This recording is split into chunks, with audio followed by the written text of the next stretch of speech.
difference between the two films. 29th వస్తున్నారు. కాకపోతే మీ cinema ఏంటంటే మీరు 2 వీక్స్ దాకానే గట్టిగా ఆడుతుంది ఒక నమ్మకం ఉన్నారు. 5th పుష్ప వస్తుంది కదా, మరి థియేటర్లో మళ్ళీ బాగున్నా కూడా ఏంటంటే ఒక పెద్ద స్టార్ మళ్ళీ అటుకుపోతుంది. మీకు తమిళ్లో కూడా ఈ సినిమా పెద్ద స్థాయిలోనే రిలీజ్ చేస్తాను, నిన్న ఈవెంట్ కూడా చేశారు కదా, మరి అక్కడ మీకు ఇబ్బంది కదా, ఎందుకు డేర్ చేశాను? ఎందుకంటే 2 విషయాలు ఉన్నాయి సార్. ఒకటి, నేను ఈ 25 ఇయర్స్లో నేర్చుకున్న విషయం, నా కంట్రోల్లో ఉన్న విషయాల గురించి నేను మాట్లాడతాను, నేను ఆలోచిస్తాను, నేను టెన్షన్ అయిపోతాను.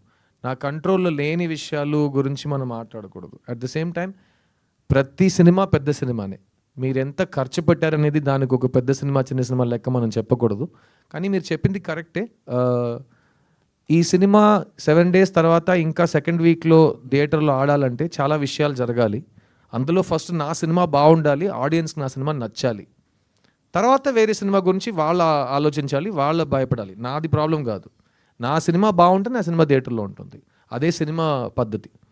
ఒక మంచి సినిమాని ఎవరు సినిమా థియేటర్ నుంచి తీయలేరు, అట్లీస్ట్ ఈ టైం పీరియడ్లో తీయలేరు. ఎందుకంటే అందరూ అన్నీ చూస్తున్నారు.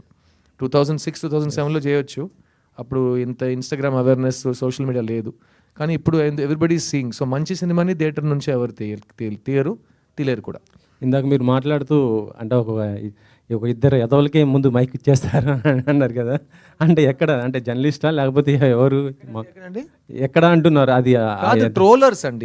ట్రోలర్స్ ని కూడా ఇప్పుడు ఏం లేదు, నేను ట్రోలర్ ఎదవా అంటే ఏంటి సార్ మీరు ట్రోలర్స్ ని ఎదవలు అంటున్నారని, అయితే నువ్వు ట్రోలరా అని నేను అడుగుతాను.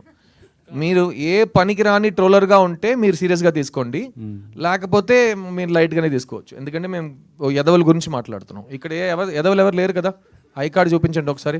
లేరండి, ఎదవలు లేరండి. సో నేను మాట్లాడుతున్న వాళ్ళు ఇక్కడ లేరు. సో వాళ్ళ కోసం ఎవరు సపోర్ట్ చేసి బెదిరించొద్దు ప్లీజ్. ఓకే, అంతే. Thank you sir.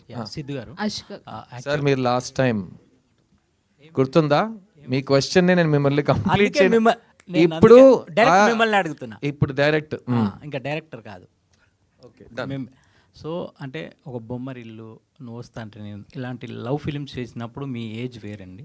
అంటే యాజ్ ఏ నో మీన్స్ అంటే లవ్ పరంగా యాజ్ ఏ మ్యాన్